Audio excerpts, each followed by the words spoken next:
कैसे हैं आप लोग। परीक्षा के बाद आज हम आपस में मिल रहे हैं एक दूसरे से। अभी कुछ दिन पहले एक मासिक परीक्षा कंडक्ट हुई थी जो 30 अंक की थी और 30 ही उसमें क्वेश्चन आंसर थे। 30 क्वेश्चंस थे, उनके हर क्वेश्चन के 4-4 ऑप्शन दिए हुए थे जिसको कि हम MCQs बोलते हैं, मल्टीपल चॉइस क्वेश्चन,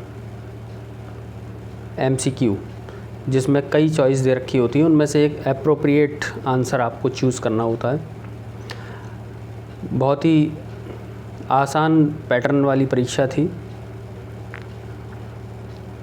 और आप लोगों ने बड़े अच्छे से उसको कंडक्ट किया।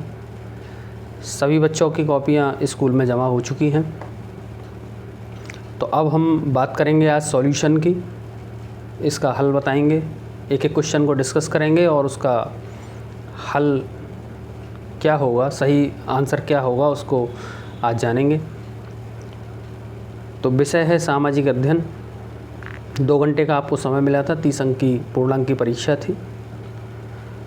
तो 1 बाय 1 क्वेश्चन लेंगे और उसके ऑप्शंस को देखते हुए सही आंसर मैं आपको बताऊंगा। बाकी आपको मार्क्स कितने मिलते हैं ये आप पे डिपेंड करता है कि आपने परीक्षा दी किस तरह से है, कितनी ईमानदारी से, कितनी मेहनत से और कितने निष्पक्ष तरीके से आपने परीक्षा दी है। अब आपने अगर चीटिंग की है तो उसका कोई सॉल्यूशन नहीं निकल पाएगा, कोई भी रिज़ल्ट निकल के नहीं आएगा, उसका आकलन करना मुश्किल हो जाएगा। तो जल्दी से हम स्टार्ट करते हैं। और जो अच्छे बच्चे हैं सभी अच्छे ही होंगे मेरी नज़र में, तो सबने बढ़िया ही तरीके से परीक्षा दी होगी, बिना चीटिंग के दी होगी। चलिए शुरू करते हैं। देखिए पहला क्वेश्चन है इसमें कि 1857 के विद्रोह में कानपुर से विद्रोहकर्ता थे, यानी कानपुर से किसने नेतृत्व किया था, किसने विद्रोह की आवाज़ उठाई थी। पहला ऑप्शन है खान बहादुर, दूसरा नाना साहब, तीसरा रानी लक्ष्मीबाई और चौथा कुंवर सिंह। खान बहादुर खान इनका पूरा नाम है, ये बरेली से बिलोंग करते थे। नाना साहब ग्वालियर से बिलोंग करते थे, लेकिन ये उस समय कानपुर में रह रहे थे और कानपुर से ही नाना साहब ने नेतृत्व किया था। बाद में इनके साथ में तात्या टोपे भी मिल गए थे। रानी लक्ष्मीबाई आप सभी जानते हैं, इन्होंने झांसी से नेतृत्व किया था। कुंवर सिंह बहुत ही वयोवृद्ध नेतृत्वकर्ता थे, विद्रोही थे, क्रांतिकारी थे और ये बिलोंग करते थे बिहार से, बिहार के जगदीशपुर नामक स्थान से। तो ऑप्शन कौन सा सही हो जाएगा, नाना साहब, दूसरा ऑप्शन सही हो जाएगा। नाना साहब ने कानपुर से क्रांति का नेतृत्व किया था। आंसर पहले का दूसरा ऑप्शन सही हो जाएगा। अगला क्वेश्चन लेते हैं। स्वतंत्र भारत के प्रथम भारतीय गवर्नर जनरल थे। देखिए स्वतंत्र भारत, यहाँ पे बात चल रही है 1947 की। 1947 से पहले तो भारत आज़ाद हुआ नहीं था, तो उसके बाद की बात चल रही है। तो जब भारत आज़ाद हुआ था तो सबसे पहले गवर्नर जनरल बने थे लॉर्ड माउंटबेटन। लेकिन क्वेश्चन क्या कह रहा है, प्रथम भारतीय। अब लॉर्ड माउंटबेटन भारतीय तो थे नहीं, वो तो ब्रिटिशर्स थे, अंग्रेज़ थे, तो ये नहीं होगा। उसके बाद कौन बने थे, सी राजगोपालाचारी जी। सी राजगोपालाचारी भारतीय थे और गवर्नर जनरल भी बने थे भारत के। तो आंसर हो जाएगा तीसरा सही, सी राजगोपालाचारी, जो कि तमिलनाडु के रहने वाले थे, मद्रास के रहने वाले थे। लॉर्ड कैनिंग का कोई मतलब है नहीं, लॉर्ड कैनिंग वायसराय थे प्रथम भारत के। लॉर्ड माउंटबेटन पहले गवर्नर जनरल थे स्वतंत्र भारत के, लेकिन भारतीय नहीं थे। और डॉक्टर राजेंद्र प्रसाद भारत के प्रथम राष्ट्रपति थे, ये गवर्नर जनरल कभी रहे ही नहीं। तो ऑप्शन हो जाएगा सी राजगोपालाचारी, भारतीय भी थे और अंतिम भी यही थे। स्वतंत्र भारत के अंतिम गवर्नर जनरल भी सी राजगोपालाचारी जी ही थे। तीसरा क्वेश्चन है पवित्र उपवास किस धर्म का प्रमुख क्रियाकलाप है। देखिए उपवास हिंदू धर्म में भी होते हैं, लेकिन यहाँ पर्टिकुलर पवित्र उपवास की बात चल रही है। पवित्र उपवास का संबंध सीधे सीधे ईसाई धर्म से है। इसमें होली फास्ट रखे जाते हैं, ठीक है। इस्लाम धर्म का इससे कुछ नहीं है। इसमें इस्लाम धर्म में रोज़े रखे जाते हैं, बौद्ध धर्म में ऐसा कुछ है नहीं उपवास वगैरह के बारे में। क्वेश्चन नंबर 3 का आंसर हो जाएगा ईसाई पहला। क्वेश्चन नंबर 4 लेते हैं। सरकार धर्मनिरपेक्षता को बनाए रखने के लिए कौन सी नीति अपनाती है? कौन सी नीति अपनाती है? 3 नीतियाँ अपनाती है। एक तो धर्म को अपने आप से अलग रखती है, ठीक है, पहली नीति ये हो गई। दूसरी क्या है? हस्तक्षेप की नीति। तीसरी अहस्तक्षेप की नीति, किसी मामले में हस्तक्षेप करती है, किसी में नहीं भी करती है, ठीक है। तीसरा ऑप्शन दे रखा है इसमें कोई नहीं, और चौथा दे रखा है 1 और 2 दोनों। तो हमारा ऑप्शन पहला भी सही है चौथे का, और दूसरा भी सही है। तो सही आंसर हो जाएगा 1 और 2 दोनों, यानी हस्तक्षेप भी और अहस्तक्षेप भी। आंसर 4 का 4 करेक्ट हो जाएगा। क्वेश्चन नंबर 5, मानव निर्मित संसाधन हैं ऐसे संसाधन जो मानव ने खुद बनाए हैं। पहला है वायु, दूसरा है खनिज, तीसरा है मृदा और चौथा है औषधि। वायु मानव ने नहीं बनाई है, सभी जानते हैं, ईश्वर की बनाई हुई है। खनिज प्राकृतिक रूप से बनते हैं, मानव द्वारा नहीं तैयार होते हैं। मृदा मिट्टी होती है, इसको मानव नहीं बना सकता है। क्या बचा? औषधि। जी हाँ, चौथा ऑप्शन बिल्कुल सही हो जाएगा। औषधि मानव ही बनाता है, ये मानव निर्मित संसाधन होगा। अगला क्वेश्चन छठा, मृदा निर्माण के लिए उत्तरदायी कारक है। मृदा निर्माण, देखिए मृदा निर्माण यानी मिट्टी फॉर्मेशन, सोइल फॉर्मेशन, ठीक है। तो मिट्टी का निर्माण किससे होगा? नमी और ताप से मिट्टी का निर्माण होता है। भूस्खलन, पहला ऑप्शन है भूस्खलन। भूस्खलन से तो बिल्कुल ख़त्म ही हो जाएगा, जब लैंड स्लाइड हो जाएगा, ज़मीन बैठ जाएगी, ज़मीन ख़त्म हो जाएगी, मतलब गड्ढा हो जाएगा वहाँ, तो फिर मृदा निर्माण क्या होगा? नष्ट और हो जाएगी। आंधी, आंधी में क्या निर्माण होगा? आंधी में तो सब उड़ जाएगा, नष्ट हो जाएगा। दूसरा ऑप्शन भी गलत है। तीसरा वर्षा, जी हाँ, वर्षा बिल्कुल सही आंसर होगा इसका। वर्षा का मतलब है नमी, इससे सॉइल फॉर्मेशन होता है। वर्षा से मिल गई, यानी नमी वर्षा से मिल गई, और सूर्य के प्रकाश से क्या मिल गया? गर्मी मिल गई।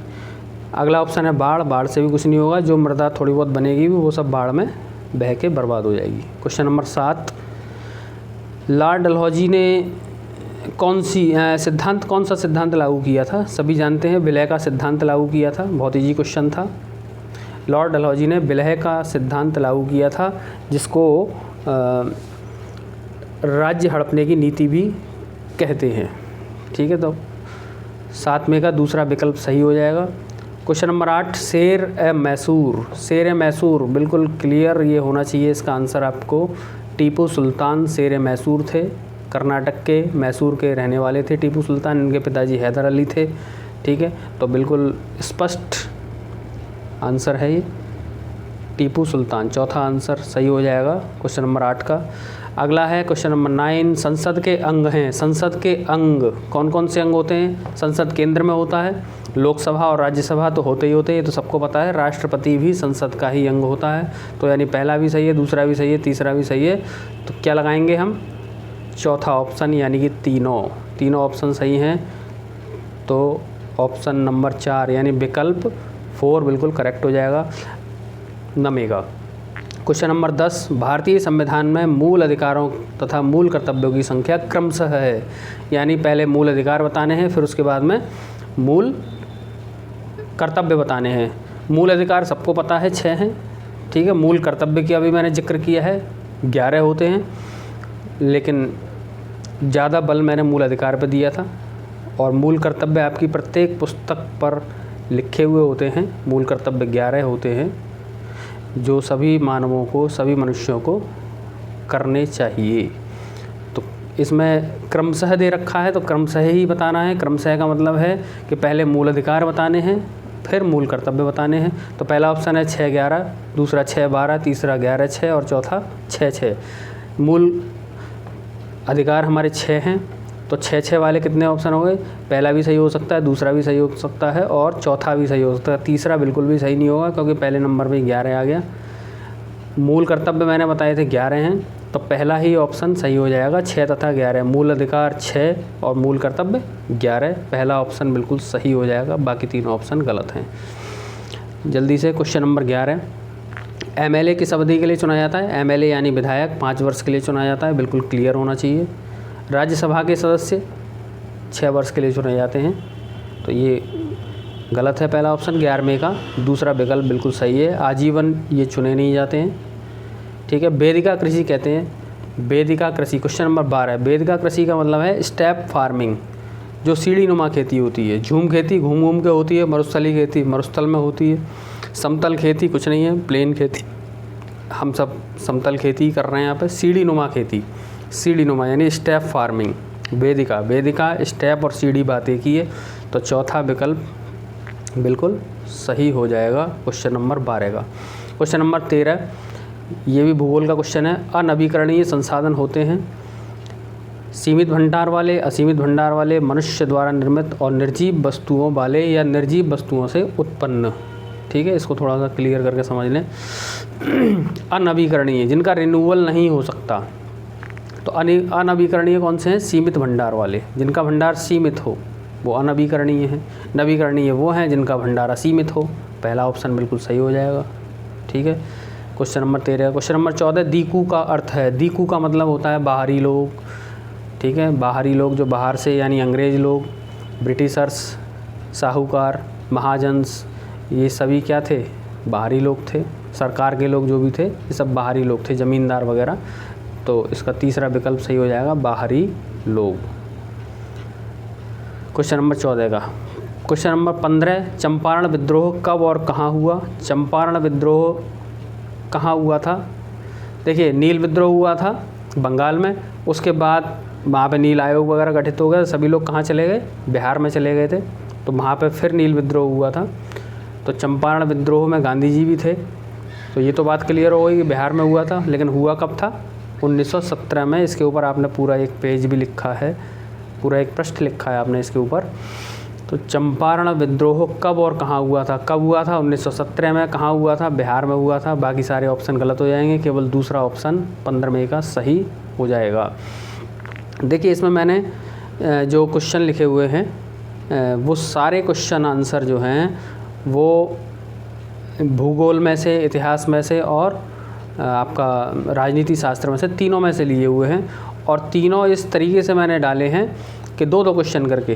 देखिए, आपको पहला और दूसरा क्वेश्चन देखेंगे, हिस्ट्री में से आ गया। ठीक है, तीसरा और चौथा देखेंगे, ये राजनीति शास्त्र में से आ गया। 5वां और 6ठा क्वेश्चन आप देखेंगे, ये आपका भूगोल में से आ गया। यानी 2-2 करके मैंने लिए हैं, मिक्सिंग करी है पूरी तरह से, ताकि आपको क्वेश्चन पेपर का पैटर्न, या कभी भविष्य में कोई परीक्षा कंपटीशन देते हैं तो आपको समझ में आए कि किस तरह की परीक्षा होती है। इस वीडियो में हमने केवल 15 क्वेश्चन डिस्कस किए हैं। नेक्स्ट वीडियो में हम बाकी के 15 करेंगे। 30 क्वेश्चंस आपके आए थे, और आपने, मुझे पूरी उम्मीद है कि आपने बहुत अच्छी तरह से इनको समझ लिया होगा और अच्छे से टिक भी लगाए होंगे। बाकी आपको मार्क्स तो जल्दी ही पता लग जाएंगे। धन्यवाद।